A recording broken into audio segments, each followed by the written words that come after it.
All right. Good morning. You guys hear me okay? Can't understand me, but you can hear me. Yes. All right. Good stuff. So uh, we are going live. Mastermind with Neil Schwartz. I'm still running at a little bit of a deficit. Mike can speak now. I'm still having trouble with it 2 weeks later. So, but forge forward and get it done. DK is really going to take the show for us, I'm sure.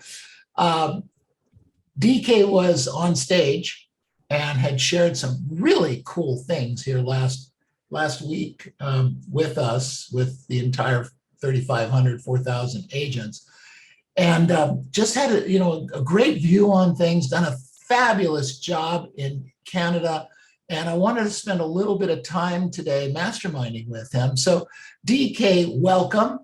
We're excited that you're here. Everybody, let's go. Let's give him a big hand. Welcome. Thank you. Okay, we're all set. We jumped another 15 agents, so we should probably get to 100 pretty quick here. That's exciting. Cool. So we appreciate your time. We know you're a busy guy. You're making a lot of dough here, but markets are slightly different in Canada. Business is slightly done differently between Canada and the United States. Am I correct? Yeah, for example, we don't have escrow. So we have 5 to 7 business days for conditions to be fulfilled, financing, inspection. After that's fulfilled and that's done, if closing is in 2 months, the deal is closing. Like, it's very rare. And then my involvement in the transaction is pretty much ceased. And then, my admin will check in once in a while, but our job is done. So we can do a lot more ends. Like, I was talking to Brian Burnett the other day. He's in my mastermind group. He's doing 300 ends. He's got several admin. Last year we did 236. I had 2 admin because we don't have as much involvement as I think as the American agents do.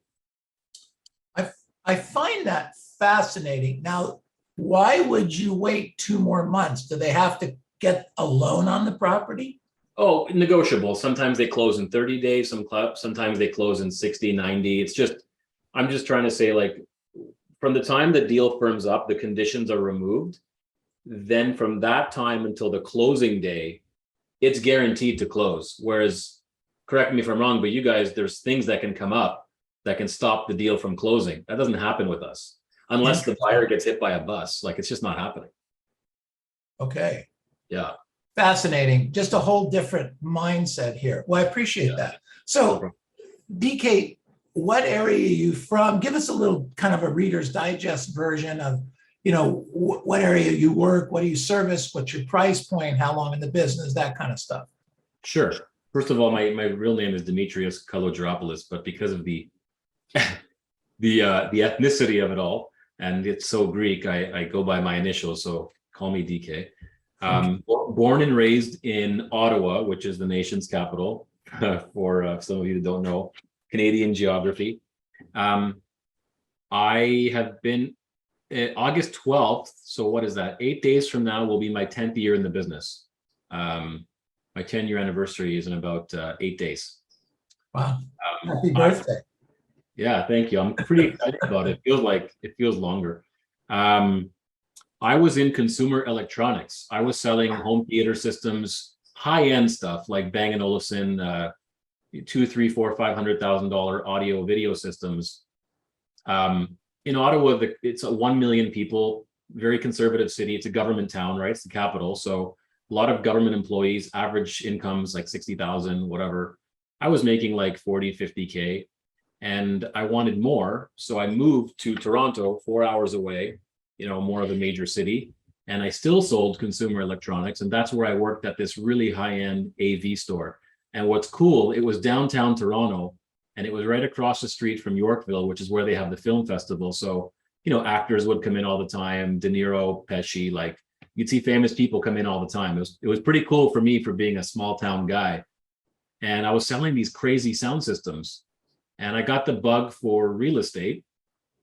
I didn't know anybody in Toronto. I went there shopping for a wife, and I really wanted to marry a Greek. So there's a lot of Greeks in Toronto. So I said, screw it, I'll go to Toronto. And I mean, if I stayed in Ottawa, I was either going to marry my sister or my cousin. So that wasn't happening. I moved to Toronto, And, there's a lot of selection there. Well, first one didn't work out, sent her back. And then, I met my wife 6 months later. But the point is, I'll never forget this. I got the bug for real estate because in consumer electronics, there's a cap. There's a glass ceiling on how much money you can make. I was making at that time 100,000, which is good money selling TVs. I was 26 years old, a lot of money for me. I never finished university. So, for me, that was good money. I come from very humble immigrant Greek parents. My dad was a cook. My mother was a waitress. So to make 100K was a pretty big deal for me. And I was sending all the money back home to Ottawa to help my mom pay for her mortgage and stuff. So I was good, but I wanted more. I felt like I could take my skill set and maybe apply it to something that didn't have such a low ceiling. So took the courses at night as I was selling TVs by day.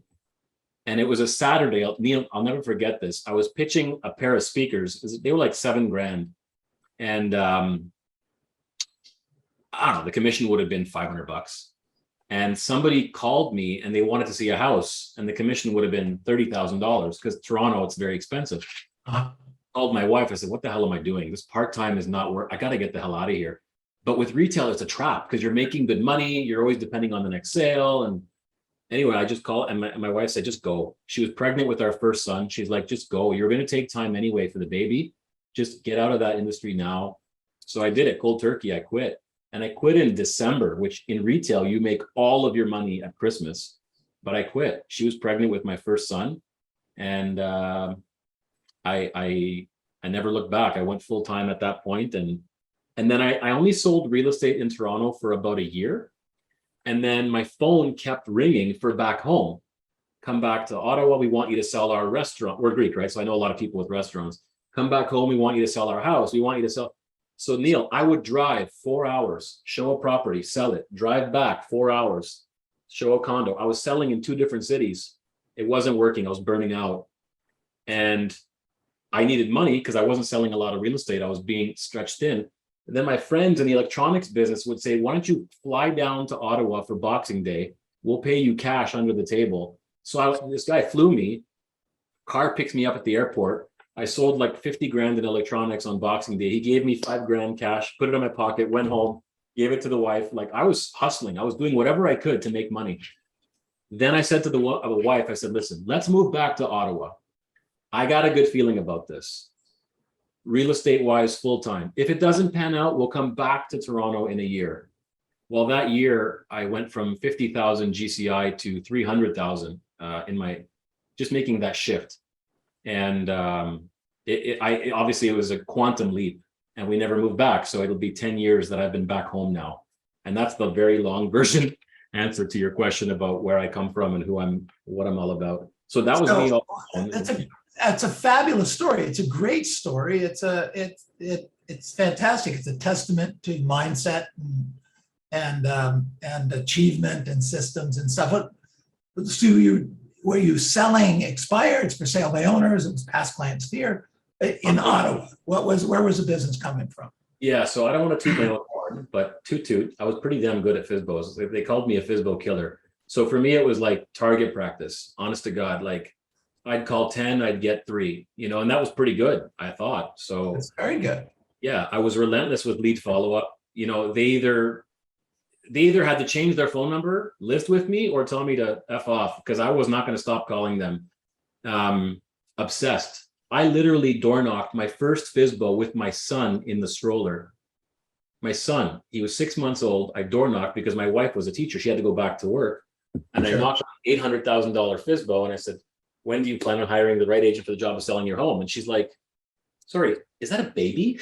I said, you know what? It is. And I need diapers. So when do you plan on hiring the right agent for the job? Doesn't she hire me? Don't I double end it? $38,000. I tell my son is 12 now. I tell him that story. He's like, where's my commission for that deal?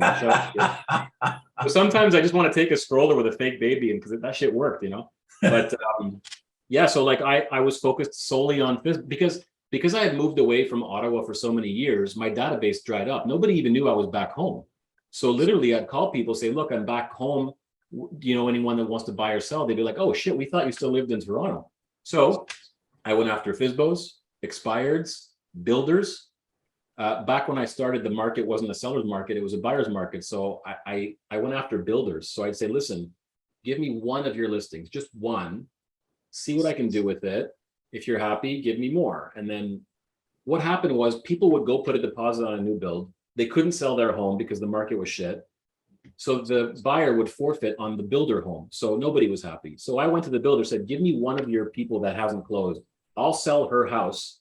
She'll close on your house. It's win-win. Well, I did it. And then I impressed them and they started giving me listings. They started giving me listings, which brought me the buyers that bought those listings. I ended up listing their homes. So it was like getting two deals for, it was quite almost like reverse prospecting. Right. You know? So I was getting good listings out of there. And because I was selling all these FSBOs that were sitting forever, I would do just listed, just sold knocking, and I'd get more and more and more. And I just had quantum leaps. I was growing so fast that I was so uncomfortable because I didn't know how to handle it. Every day I was ordering new lock boxes, new signs. Like I didn't know, I had no admin. I didn't know what to do. So what year was this? Oh, this is 10 years ago. Okay, so basically, you've been in the real estate business 10 years. So 9 years ago, you were back in Ottawa, more or less. Yeah, right? and then I got Mike Ferry. Some mortgage broker said, do you want to come to Mike Ferry? I said, who's that? And he's like, he's some guy out of the US. I'm like, all right, it's free, let's go. He paid for me. And I'll never forget this. I was sitting in the front and things weren't quite clicking for me. I had made 100K selling TVs. Now I made 50 in my first year selling real estate. I'm like, shit, what am I doing wrong? I felt like Michael Jordan playing baseball. Like I felt like I was a superstar in the wrong sport. Right. So I'm like, my ego, maybe I should go back to selling TVs. And Mike stood up there and he told a story. He still tells an iteration of it now about how someone came up to him and said, well, Mike, I can never be successful. And the guy, Mike says, well, that's interesting. Tell me more about that. And while I was whatever, I think he said I was abused as a child or whatever. And Mike said, well, that's terrible. How old were you when that happened? He's like, 7. He's like, well, that's terrible. How old are you now? He said, 60. He's like, and then Mike did this thing, he was younger then, stomped on the stage and he goes, get over it. And he goes, that's the past. This is the present. It was terrible what happened to you, but you can't look back, all the kind of stuff that Mike says. And I said, holy shit, he's talking about me, because I had all this negative self-talk in my mind that was holding me back. And it was all self-imposed, that I didn't finish university, that I come from immigrant parents, that I'm not like, I can never be successful because I don't come from money, whatever, all this bullshit that I told myself. Right. Swear to God, I came home, I signed up for coaching, I paid for it with my line of credit. And my wife, who's cheap, is like, you paid $10,000 for some guy you don't know. I said, he hit a nerve. And she's like, you know what? I see something different in you, go for it. And she supported me. And yeah, that day changed my life because I felt like he was, indirectly talking to me. It was negative self-talk. It was the bullshit stories that we tell ourselves as to why we justify our lack of success. After that, I just soared. I had quantum leaps. It was crazy. So attitude's everything, right? 100%. Yeah. So, okay, but you switched gears, but now you got to stay with it. So what keeps you going? I have what you call a burning desire to win, and I have what you would call the immigrant mentality. That's what I call it anyway. I was raised by immigrant parents, and typically when that happens, the children end up more successful than the parent. They get raised, with education and things like that. Well, with me, it was different. My sister had a brain aneurysm when I was 15 and she was 18. She almost died. She was in a coma for a year. My dad was a gambler, really bad gambler, not abusive, never hit anybody or anything, but we just never had any money. My mom was a waitress. So at a young age, I had to become a man. Or, I could have, I guess, went the other way and not taken responsibility, but I took it upon myself to help the family. And I thought that was my job as the next man in line. I'm very old fashioned. I said, I'm going to do this for my family. So I started selling TVs when I was 16 and I was really good at it. And I kept doing it. And then my parents split up when I was 20. And I said, okay, I bought a house. I didn't know what the hell I was doing. I bought a house at 20. I still have that house now, by the way, 20 years later. Yeah. And I took care of my mom and my sister. I helped pay for my sister's wedding. and she ended up living, thank God. She got married, had 3 kids. But and I even took care of my dad. I paid for his rent for years. I got him an apartment. I paid for everything for him because he just couldn't. When you come from that, I have this philosophy, true or not, I don't know. And I hope I'm wrong, because I don't want anyone to experience bad things. But when you experience bad things, you get something called perspective. And when you know how bad it can be, when you almost lose someone you love, or when your back is up against the wall and you can't sleep at night because you don't know if you can pay the mortgage because you're 20 fucking years old and all your friends are partying. And I was out at night. I was cleaning buildings, Neil, from 11 o'clock at night till 4 a.m. in a suit. And then to help pay for my sister's wedding, and I'd sleep in my car, and then I'd go sell TVs, and then I'd do it again and again and again. And I'd be cleaning the buildings, and sometimes the government workers would be there. They'd say, "Where's the cleaner?" I'd say, "Oh, they called in sick. I'm the owner of the cleaning company." I was lying. I was the cleaner, but we needed the money. So I did what I had to do. So that never went away. And I've already achieved so much more than I ever dreamed possible, because I wasn't really exposed to big thinking from my parents. Like, they didn't, it was never even possible to think of like the things that I own or have right now, because I wasn't exposed to it. But after getting into Mike Ferry, masterminding, thinking bigger, all that fun stuff, obviously I've upgraded certain things in my life, but that burning desire is still there. I always feel like I need to do this because I can. And I feel like if God or the universe or whatever you believe in gives you that ability, like if we have that ability, it's a sin not to do it, because other people wish they were in our shoes. Like, there's other people that live in other countries or other circumstances, they don't have food to eat. If we have this opportunity and we throw it away, or we don't take full advantage of it, I think that that's the most selfish thing we can do as people. I mean, it's your right and your duty to do a good job if you have the ability. And I think God gave me that ability. So I do this as, I try to do this the best way I can to serve my clients and my family and my friends, and hopefully generations after me. So that's it. I just have a burning desire to win because people depend on me. Well, I mean, that's fantastic. And I think a lot of us have the potential for a burning desire to win, but help us understand how you stay with that on a daily basis. At some point, look, you're a very successful guy. I mean, last year you grossed what, GCI? The team did 2.8. I did 2.3. 2.8, 2.3. Not the kind of money 10 years ago that you ever thought you were going to make. No. If you got the $500,000 a year, you'd have been one happy camper at mentality wise at that moment, right? Yeah, it wasn't even conceivable that I could do this. Like, it wasn't even on the radar. Right. Okay. So you could see what you could do, but there's days, DK, we all have them, where you don't want to do what you're supposed to do. What do you do with those? Yeah, it was called Monday. I woke up and I'm like, shit, I do not want to go in. I'm shit you not. So Monday I woke up, I'm like, Jesus Christ, here we go again. I'm not lying to you. I mean, I woke up, I wasn't in a bad mood. I was just like, I don't know, not complete. I just didn't want to go. I got it. You know what I did? I put on my best suit. I put on my best tie, because I know that when I dress the part, my body follows. Like, I knew that if I just put myself into that situation, and I know from past history, that it's those days that matter the most. Like, when things are clicking and you're in momentum, of course you're going to kill it. But it's the days that you don't want to do it. That's the days that you inspire yourself, and you inspire others. Like, you never know who's watching. And now I've got a team. There's 7 of us. They're watching me, every move I make. So if I don't lead by example, what kind of a leader am I? Right. I can't allow myself to get complacent. There's too many more people I want to help. So, for example, you said to me, what keeps me going? My dad's in a nursing home, okay? Because my parents are split up and he's in a wheelchair. I want to put him in a better nursing home. Okay. I bought my mother a house 3 years ago. I bought her a car. I want to buy her a better car. When I bought her the car, I go, here you go, Mom. She goes, oh, Mommy really wanted a Mercedes. You buy me Honda. I'm like, listen, you're taking the friggin' Honda, okay? Like, yeah, but you make a lot of money. She was kidding, but sort of.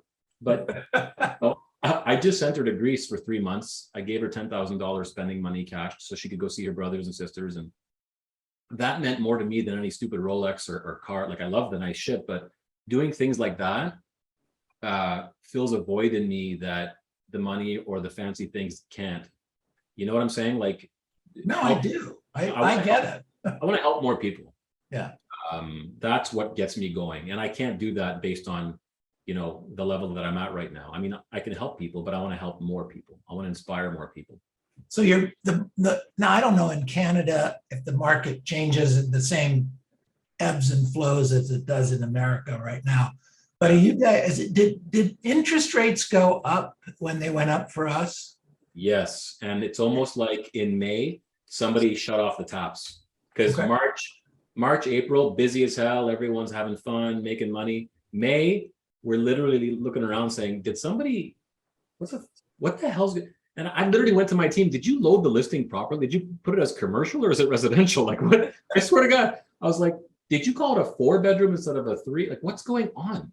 And agents started calling saying, is it quiet? Like it was that because it was so overnight that everybody's like, what the hell just happened? Okay. So yes, we did shift drastically and quickly. Got it. Okay.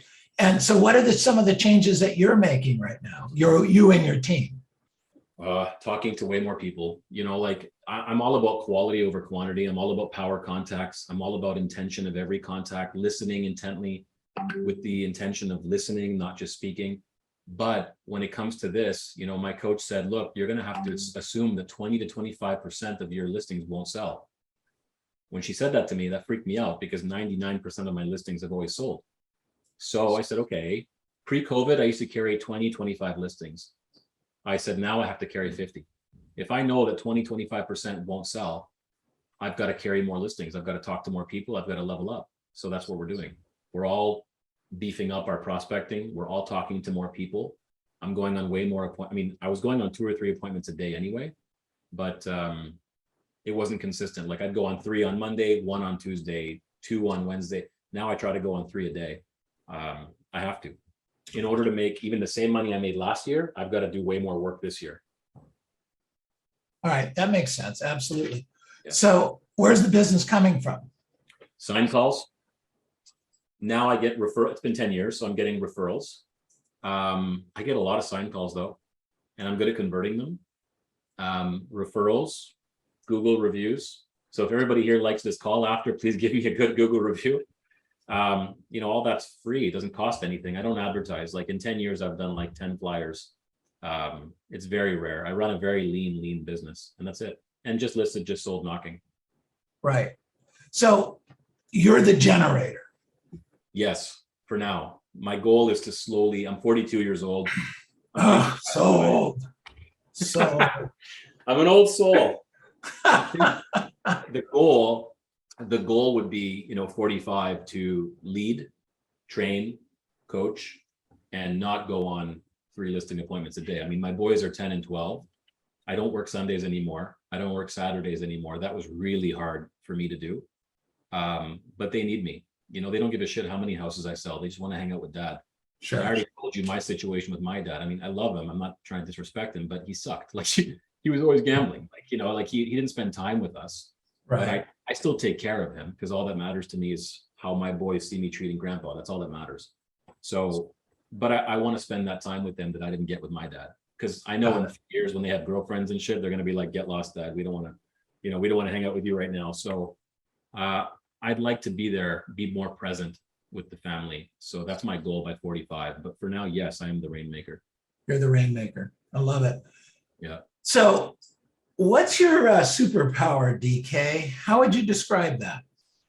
I don't know. I don't like talking about myself, Neil. I mean, there's so many things you could say though. Handsome, smart. I'm just kidding.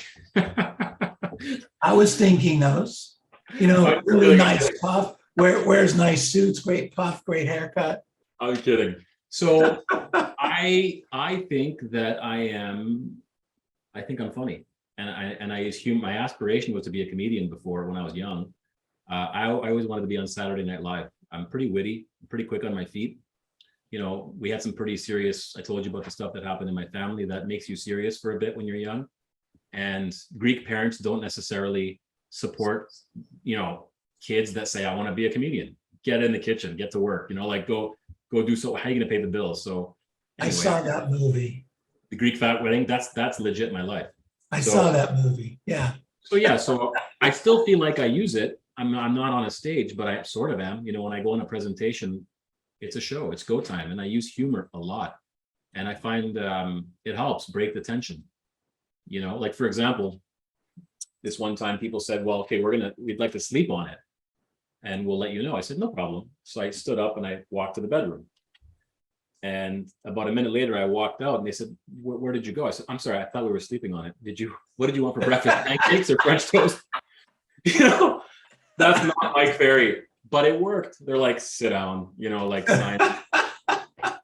They just want to feel comfortable, and I find that I've read a lot of books about this. And when it comes time to signing, tension goes up a lot, stress level goes up a lot. So what do? You empathize, you sympathize, but if you can make them laugh, it's game over. So Yeah. I try to use what abilities were given to me. And I think that's what it is. I'm also very optimistic. Like I go into every situation, honestly thinking the best outcome every time. Like I remember Mike Ferry once said, who here defaults to negative? And most people put up their hands. And who defaults to positive? I put up my hand. I default to positive. Again, I'm very lucky that so many bad things happened to me when I was younger, because that gave me perspective. You can't really appreciate the good things in life until you've experienced some bad. So a bad day is celebrating your sweet 16th birthday on your sister's deathbed. That's a bad day.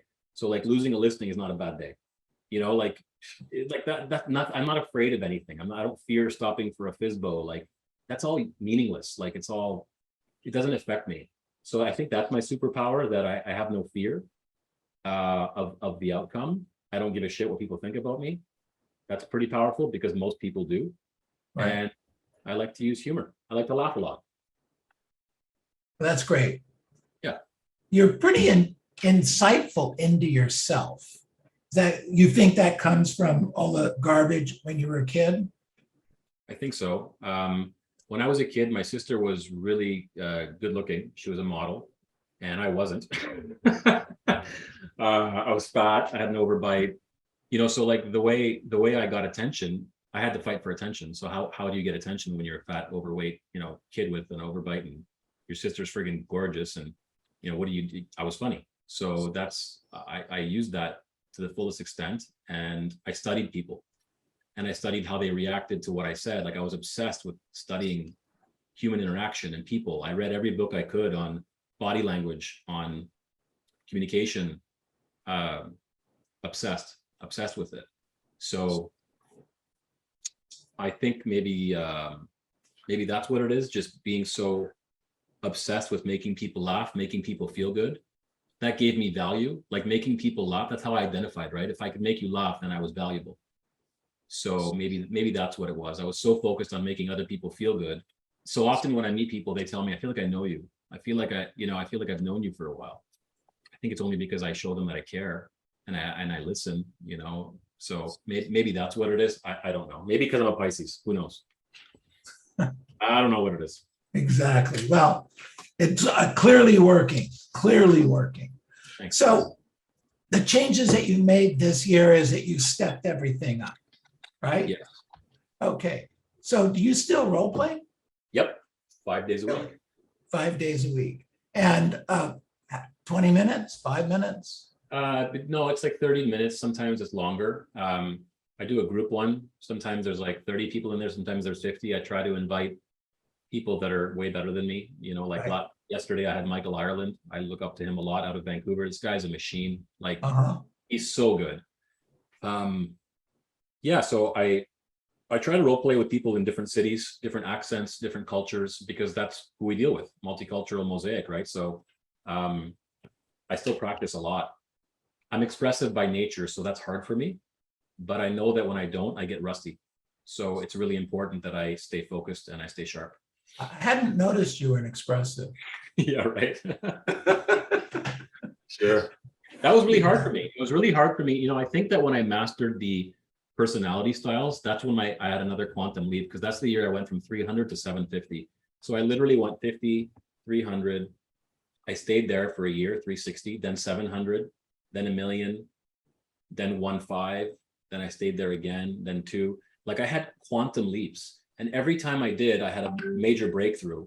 So whether it was hiring an assistant, like for example, my coach said, you are forbidden to hire an assistant until you do 50 transactions on your own. Okay. I didn't know what the hell, like I didn't know. I just listened. I'm a good student. So at 50 deals, I called Ramona and I said, okay, 50, can I hire her now? She was, yeah, go. I said, okay, I want a buyer's agent. Nope, not until you do 100 deals on your own. You don't need one, it's ego. I'm like, Jesus Christ. Okay, so my 100th deal, I called her, can I get a buyer's agent? Yes. So I'm also a very good student. So I think that probably helps me a lot as well. Clearly it does. DK, you open for some questions? Always, that's my favorite. Right, good. All right, so questions for DK from our group. Anyone? Let's start. Raise a hand. Can you come back tomorrow? I'll be here all week. Tip your waitress. Good stuff. I like it. Go ahead, Nancy. Hi, DK. Thank you. You're awesome. Hi, Nancy. Thank you. Your check's in the mail. What's up? Thanks. Okay, my question is, how do you do that volume that you do? Because I know you're excellent, but how do you go on 3 appointments a day? How do you achieve those numbers? Yeah, so you can't do that unless you have really tight systems. So, you know, for example, I'm standing. A standing desk is worth, I don't know, 25 deals, 30 deals a year. This thing is worth 50 deals a year. You know, like it's the incremental changes in your business. Like it's not one thing, it's the accumulation effect of little things. That's what people don't realize. Closing your door to your office in the morning, that's worth 100 deals. You know, avoiding the distractions. I think we have really good systems. So watch, a lead calls. My admin will pre-qualify them fully. Then she'll set the appointment. Appointment automatically goes in my calendar. She'll run the comps. She'll make the pre-list. She'll drop it off. It all happens seamlessly without any involvement on my part. I review the comps to make sure they're right. Takes me 10 minutes. I call back to confirm the appointment and I go on the appointment. I future pace all of the sellers. So I will send them a series of videos prior. So I take the whole Mike Ferry system and I double up. So every call happens still, but they also get a video saying, hi, I'm Agent DK. I'm looking forward to meeting you tomorrow at your home. Before I come out, there's some things I'd like you to have ready for me when I come out. For example, I need a key for the front door. I need the survey, the property tax. I'm telling them what I need, assuming I've got the listing. Then I show up at the house and there's a key on the table and the survey and the property tax. Well, they're signing with me. It's there. They did everything I said. So these little things matter. Whereas before, expressive DK, my fucking listing appointments were 2 hours long. Sorry, I swore. I'm not sure. Shouldn't swear. But my appointments were 2 hours long because I talked too much. And then I say, where's your driver's license? Oh, shit. Honey, where's my wallet? Oh, it's in the car. Oh, I got to get my boots on. Oh, shit. Okay, another 20 minutes. That doesn't happen anymore. Now it's like I future pace the clients. I tell them exactly what to have ready for me. They have it ready for me. And I don't know. I guess just the accumulation effect of all of these systems make it so that we can do high volume. We use a checklist system. I don't care what kind of system. We use Asana, but some people use Monday.com. Some people use Trello, whatever, like Trello. There's a whole bunch of different ones, but we use a digital one so that anybody can see in real time what's being done and what isn't being done. So I think that's very important as well, because as you hire and train people, they can just follow the checklist. You don't need to necessarily sit beside them and train them. So stuff like that, systems like that help to automate and make things faster and more efficient. I don't know if that makes sense. Yeah, absolutely. So systems, and it's more than just database like Follow Up Boss. That's not going to cover the checklists. You need another system. Follow Up Boss is what I use as my CRM. We switched from Top Producer because I didn't even know how to log into Top Producer. It was shit. And then I switched to Follow Up Boss. It's so much better because it puts this is not a testimonial for Follow Up Boss. You guys use whatever you want. I like it because all the communication for each client is in one place: text, phone, email, all of it in one place. So anyone can go into that client's profile at any given time and see what's going on. They can say, okay, I know what's going on with that file. So I can do that with my team. I have my team record their calls within Follow Up Boss, so I can listen to their calls and coach them and train them on how to say things and where to make correction, things like that. That made a big difference in our business as well. We use Asana as a checklist system. It's just a digital checklist system that ensures that everything is being done to my standard. Thank you. No problem. All right, great question, Nancy. Thanks. Good stuff, DK. All right, other questions for DK? I got one. Sure, go ahead. Hey DK, hey buddy. Hey. Question. You mentioned you focus on power contacts, quality over quantity. So what are some of the things that help you get focused on your getting the quality over quantity? Well, it depends that's a good question. It depends who I'm calling. So if I'm calling, we deal with mortgage brokers, right? So you guys deal with mortgage brokers. So I'll call the mortgage broker and say, hey, Matt, DK, how are you? Blah, blah. How many deals did I give you last year? And he'll be like, I don't know. I do 7, 8. How many did you give me? Well, DK, we work with a lot of real estate agents. Yeah. I need a deal now. I'm not asking. I need a deal from you now. 1. I give you 7. I gave you 8. Just give me one measly deal. That's all I'm asking for. Usually within 48 hours, they'll call me back, and whether it's a power of sale or foreclosure that you guys call it, or a referral or whatever. So sometimes I just tell them I want one. I'm not asking. I tell them. If it's a vendor that I give business to, I'm not shy. I'm giving you business. I've been giving you business for years. Where's mine? Like that's how the world works. So I have no problem saying it like that, in a nice way. When I call people, I'll just ask them, were you happy with the way we treated you? Were you happy with the level of service? Yes. Awesome. Well, who else do you know that would appreciate this level of service? The parties that we do, because we do 2 client parties a year, the service that you got, the professionalism, and they'll usually, think of someone. I don't know. I think it's just my intention. I expect good results when I call people. Like I never wake up in the morning thinking 50 contacts, 100 contacts. No, I think set an appointment. Like my entire mindset is around, I will set an appointment today, no matter what. That's my goal. So I think it's more to do with intention rather than anything else. I don't know. For me, it's everything. I visualize a lot. I'm very intentional on getting an appointment a day. All right. Thank you. All right, Jack, good question. Thank you, DK. All right, other questions for DK, things that you want. I have one question. Go ahead. Hi, DK. Hi. We've always heard the idea of not being attached to the outcome, and I just really hear that in your voice. Is that something you develop, or is it like what you're talking about with the last answer with the intention? What do you think about that? Good question. I used to be really attached to the outcome. You're talking to a guy who, if I sold a VCR, I'm dating myself now, but I used to sell VCRs. If I didn't sell them the warranty that was $10, I couldn't sleep for a week. Okay. So you're talking about a guy who's really hard on himself. I'm extremely hard on myself. So imagine not getting a listing, and now it's 20 grand, not 20 cents.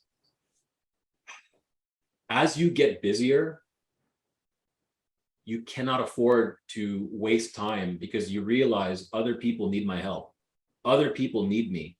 So the more I worry about what I didn't get, I'm not allowing that energy to flow to me, the good energy to come to me. Like anytime I've fired a shitty client or I've let go of somebody that was busting my chops, all of a sudden I get 2-3 listing leads. Always, every time. Whenever you let go of negativity and you start being grateful for what you have instead of looking at what you don't have, more positive things come to you. Whether you believe in that or not is okay. I'm telling you, it works for me every single time. So I'm very grateful. I think that when I started writing my gratitudes, I became less attached to the outcome because I realized I have so much to be grateful for. So every morning I write my gratitudes and I do my affirmations. When you do that every day, when something bad occurs, your mind is so programmed to not be, to not worry about that. Maybe it's best for them that you don't work with them. Maybe you're just not a good fit. That's okay. That's all right.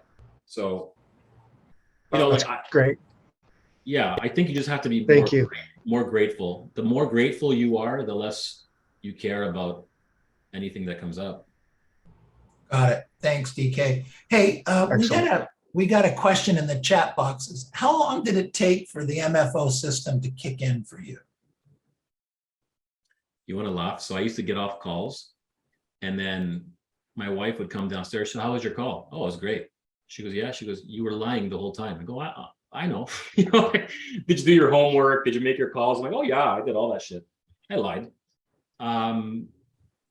It took 3 years. I'm not going to lie to you. I'm a slow learner. Like, it did not hit me right. It took me a while. And to be honest, I fired my first coach and called Mike Ferry, said, this guy doesn't understand me, doesn't, you know, this is not the right thing. It's not working. Years later, I went back to that first coach and I apologized. And I said, I made a massive mistake. It was me. My ego was out of control. He's like, I know, you know, like it was all me. And I knew that, but my ego wouldn't allow it until I finally just succumbed to it. I said, okay, I'm going to go all in. Blind faith, do exactly what they say and see what happens. But it took 3 years. I did not, it was stupid, right? But I was paying for it and I wasn't listening. Stupid, I know, but it took 3 years. That's Okay, stupid. now I don't feel so bad. Is definitely common. Thanks for being so honest, DK. Great. Josie. No problem. In the beginning, DK, thank you so much. You said that you read books on body language. And what else? It's like just human interaction, like a lot of sociology and psychology books. I can email maybe a list of books that I've read to Neil and maybe he can distribute it. Sure. Yeah. Of course. That'd be great. We can do it. And also, I want to tell you, you said you spend time with your boys now and you take care of your mother and your father because you know that your children are going to see how you treat your parents and that's how they're going to treat you. That is very, very, just words of wisdom. Thank you.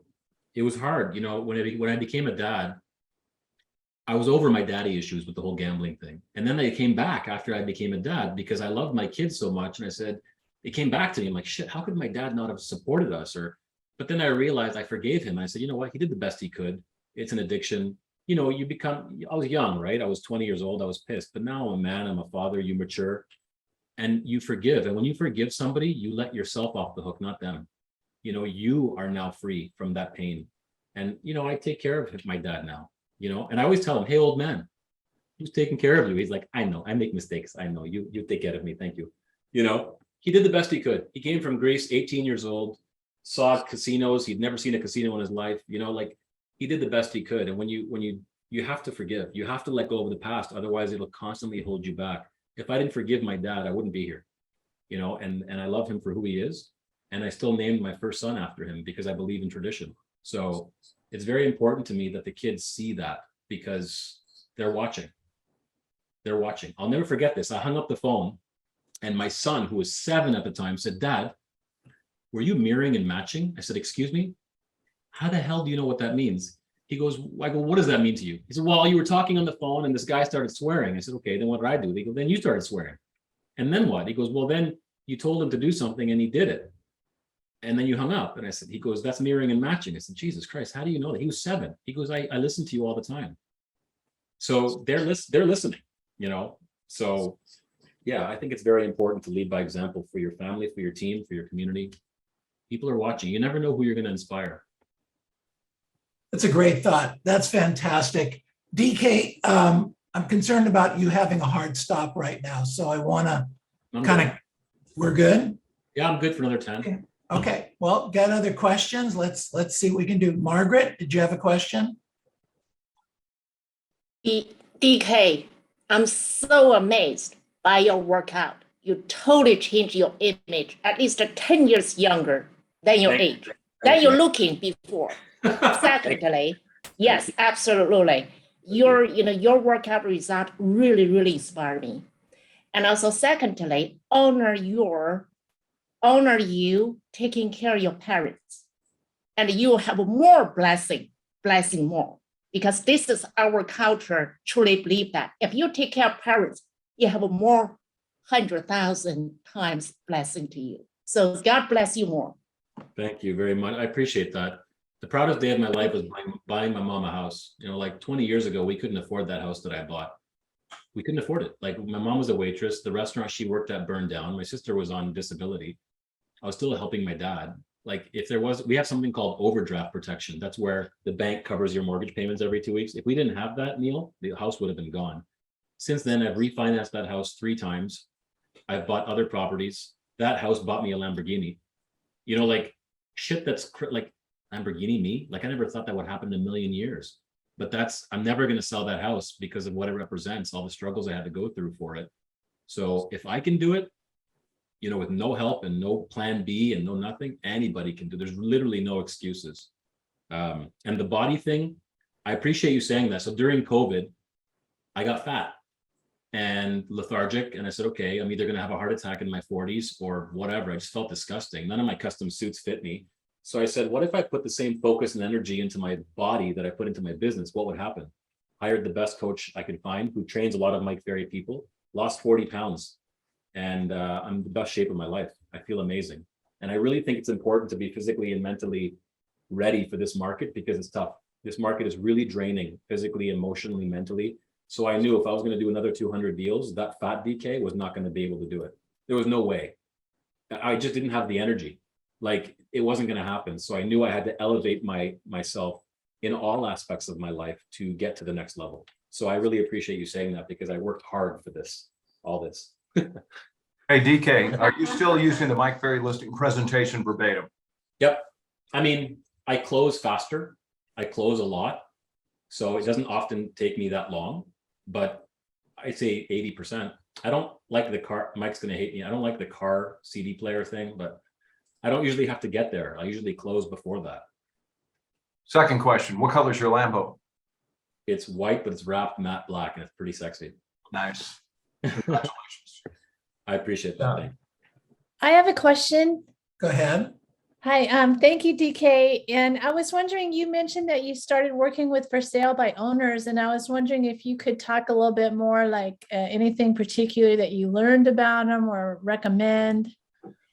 Yeah, call them as much as possible. My average contacts for a FSBO was 12 to 15. So on the 12th or 15th, between 12 to 15 contacts, they'd sign with me. I was never a prick. A lot of other agents were like, you'll never sell your house without me. I was never saying that. I was like, is there anything I can do to help you? Have you tried this? Have you tried that? I'd actually give them tips. I'd call them every Friday and say, are you planning an open house? Yes, I am. Okay, perfect. I'll call you on Monday and check in, see how your open house went. I'd call them every Monday. How did your open house go? Terrible. You're kidding. We sold 3 homes over the weekend. Are you ready to hire me? Like I wouldn't stop. Honestly, I wouldn't stop. It was Wow. at least 12 to 15 touches for every FSBO. So, and then eventually I had a list of FSBOs that really helped. I say, here's a list of people just like you, call them right now in front of me and see what they say about me. Do you still want to sell your home? Yes. What are you waiting for? Hire me. It was just easy after a while because I had proof. That's great. Thank you so much. No problem. Massive lead follow-up. Massive, massive, massive. Go ahead, Eddie. Following up on that, as far as getting the first contact, because that's usually the hard part where they don't answer and stuff like that. Do you use different phone numbers? Do you go door knock or you just one phone number? Canada has some really messed up laws, especially my province of Ontario. It's illegal to call expireds. It's a big fine, like $25,000, and we don't have phone numbers. So it's really hard to call in Ottawa anyway. So we knock more. The winter is tough. It's cyclical. So in the winter, we have 20 feet of snow. So I literally knock with a snowsuit. I was knocking today before this call. I told one of my agents who's struggling, I said, I'm going to commit to knocking with you Tuesdays and Thursdays every week. I was ready. I said, let's go. He's like, oh, I'm going to show a rental. I can't come knocking today. I'm going to go in this other neighborhood. I said, okay, well, we made a commitment. So I'm still going. I still went. I got into 2 houses, you know, like just having conversations at the door. I still do it after all this time because it humbles me and it inspires my team because I show them that I'm doing exactly what I asked them to do. So I don't stop at the first contact ever. Okay, thank you for that. No problem. All right, good stuff. Great question, Eddie. Thank you. Anyone else? have a question for DK? I do. Sure, go Mary. ahead. Hi, DK. How are you? It's Mary from Toronto. Oh, hey, how are you? I'm great. I'm great. Good to see you too. And you're looking good. Good for you. Thank you. So my question to you is, how many leads do you carry at one time? 5, 6, not many. Okay, great. Thanks. Not many. You're welcome. Now I don't throw away the long gestation period ones. They go into a drip. But every day, like I've got 5 to 6 every day. That's it. All right. Good stuff. Other questions for DK? Hi, it's Jess. I have a question. Hey. Go ahead. First of all, I want to say a comment first. You are actually definitely a storyteller. And I think that's how you have people be friends with you, and great personality. And, you know, I have to say your sense of humor is really good. They get glued to you, I'm sure, right? Yeah. So my question would be, as far as accountability, DK, how many accountability partners do you have, mostly to get you accountable to everything that you do? Well, first of all, thank you for the compliments. I was hoping for a few more, but that's fine. So I have 2 mastermind groups. I have that trainer that I told you guys about that made me look like the Greek god that you see before you. I have 5 role play partners. My goals keep me accountable. My kids, you know, like I'll tell my kids, like, if I do this, then we go to Disneyland. You want accountability? You tell your kids they can go to Disneyland. Like, that shit holds you accountable. That's enough. Like, the people that I need to help, that holds me accountable, if that makes sense. So Yes, it does. that's the majority of it. And that's enough for me. Like, I have WhatsApp groups. So I have a wellness accountability group that I created. There's like 50 people in there now. And all we do is we post what we ate. We post we worked out, and we post, like, you know, maybe recipes or whatever that we think are healthy. And it's super inspiring for me. It's awesome. So I have a lot of like WhatsApp groups that are specific for accountability, whether it's like one of them is for contacts, stuff like that. That's wonderful. Thank you very much. No problem. Right. Okay, so unmute yourselves, please. Unmute yourselves. And let's give them a big hand. Woo-hoo! All right. Thank you. DK, this has been great. And what we're going to do, and you're welcome to hang. Hi, and Michael. How are listen you? to us. I'm great. Robert. How are you?